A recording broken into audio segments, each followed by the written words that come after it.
Police ने कपड़े फाड़ के डंडे मार के महेश सिंह जी का की आंख पे ये लाठी मार के, लेखराज जी की टांग पे लाठी मार के, हमारे देख के अमरीश कपिल की टांग में लाठी मार के, उमेश भाई के हाथ में लाठी मार के, विवेक की लाठी मार के, ये इन्होंने हमें इज्जत दी। आगे जा रहे हैं रात सिर्फ रोका जा रहा है, डंडे मार मार के रोका गया। ये देख रहे हो, ये देश के सबसे बड़े पंचायत के मेंबर को, जो पूरे देश में SC/ST वेलफेयर जो पार्लियामेंट्री कमेटी है, जिसको मिनी पार्लियामेंट कहा जाता है, उसका मेंबर है, जो 32 स्टेट में एक सामाजिक संगठन और 9 स्टेट में एक राजनीतिक पार्टी का अध्यक्ष, जो इसी मिट्टी का रहने वाला, जिसकी कर्म भूमि बिजनौर है, नगीना, और जो पैदा हुआ छुटवनपुर में, और जिसका पूरा परिवार हरिद्वार में रहता, उस चुने में सांसद को ये इज्जत दी है पुलिस ने, कपड़े फाड़ के डंडे मार के, महेश सिंह जी का की आंख पे ये लाठी मार के, लेखराज जी की टांग पे लाठी मार के, हमारे देख के अमरीश कपिल की टांग में लाठी मार के, उमेश भाई के हाथ में लाठी मार के, विवेक की लाठी मार के, ये इन्होंने हमें इज्जत दी, क्योंकि हम अपराध करने जा रहे थे। आजकल न्याय की आवाज उठाना उत्तराखंड में अपराध करना हो गया, और ये सबके साथ सबके विकास वाली धामी जी की सरकार के नेतृत्व में है, जिनको चाहिए कि वो न्याय प्रक्रिया को मजबूत करें कि लोगों को कहीं जाना ना पड़े। जिनके राज में मेरे भाई को केतन के पैर में कील ठोक दी जाती है, हाथ में कील ठोक दी जाती है, उसके गुप्तांग में कील ठोक दी जाती है,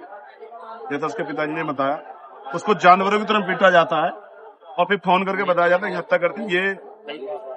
संविधान वाला देश है, ये उत्तराखंड भारत का हिस्सा नहीं है, इसको देवभूमि कहा जाता है, ये देवभूमि है। तो ये जो अन्याय हुआ है, उस अन्याय की आवाज उठाने के लिए हम लोग जा रहे हैं। ये हमें पुलिस ने गिफ्ट दिया है, सरकार पुलिस के इशारे पे सारा काम करती है, हम सरकार के इस गिफ्ट को स्वीकार करते हैं, और हम इस सम्मान को भूलेंगे नहीं। इस बात का मैं आपको विश्वास दिलाता हूँ, लेकिन हमारी मांग एक ही है कि हम परिवार से मिलने जाना चाहते हैं। मैंने उनके सामने एक डिमांड रखी है कि आप अपनी गाड़ी में ले चलो, 15 आदमी ले चलो, 15 भी ज्यादा, 10 आदमी ले चलो,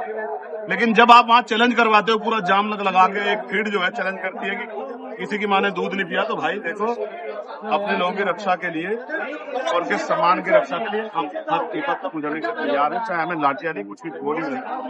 आज 28 जून 2023 में मुझे आज के दिन गोली लगी थी, अपने लोगों की लड़ाई लड़ते हैं, मैं लड़ाई लड़ूंगा, ये बात मैं बताना चाहता हूँ। मैं वहां जाऊंगा, अपने परिवार से मिलूंगा, जब तक मिलूंगा नहीं तब तक मैं चैन से नहीं बैठूंगा। मैंने उनसे कहा, वो कह रहे आज थोड़ा सा संडे है, माहौल हुआ है, तो मैंने कहा ठीक है, हल्का बना, परसों को बना दो, 30 तारीख का बना दो, हम सहमत हैं। तो अगर वो ये नहीं कर रहे, तो इसका मतलब वो किसी को खुश करने के लिए जानबूझ के मुझे यहाँ रोक के ये संदेश देना चाहते हैं कि हमने दलितों को उनकी हैसियत दिखा दी। ये अपमान हम भूलेंगे नहीं, हमारी जिद है कि हम अपने परिवार से मिलेंगे, और ये जिद लोकतंत्र में होनी चाहिए, अपने लोगों के लिए लड़ने की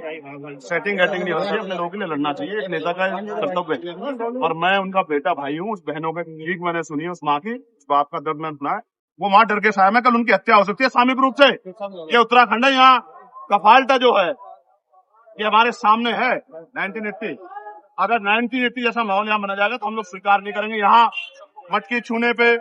यहाँ आटे चक्की छूने पे, यहाँ सामूहिक रूप से खाना खाने पे हत्याएं हुई, हम जानते हैं ये अन्याय नहीं होना चाहिए। धामी जी को इसकी जिम्मेदारी लेनी चाहिए, वो मुख्यमंत्री, वो हमें लाठी मार के नहीं अपराधी कम कर सकते, वो अपराधियों को रोके, ये पुलिस अपराधियों को लगाए, पैरामिलिट्री फोर्स अपराधियों को लगाए, न्याय करे लोगों के साथ, अन्याय ना करे। अभी सड़क पर बैठे हैं, जाने नहीं दिया जा रहा है, क्या करेंगे आगे? लड़ेंगे भाई, हम पे संघर्ष के अलावा रास्ता क्या? हम सरकार में होते तो उस सारे अधिकारियों को सस्पेंड कर देते आज, जिनके रहते वहां ये हो गया, चाहे वो SSP हो, चाहे DM, चाहे वो CO, चाहे SHO, पूरे थाने को सस्पेंड कर देता, उस कप्तान को सस्पेंड कर देता और GM को सस्पेंड कर देता, जिनके रहते यहाँ इतनी बड़ी घटना हो गई जिनमें अपराधियों बेखौफ हो गए। हम सब देख रहे हैं किस तरह से हरिद्वार और टिहरी किस तरह से पूरे दलित समाज के अपमान का अपमान गया, हम सब देख रहे हैं, हम फोन का वोट ले रहे हैं, क्योंकि सरकार के लोग ये कर रहे हैं, हम इस अपमान को भूलेंगे। एक राम मंदिर का मामला जो चल रहा है,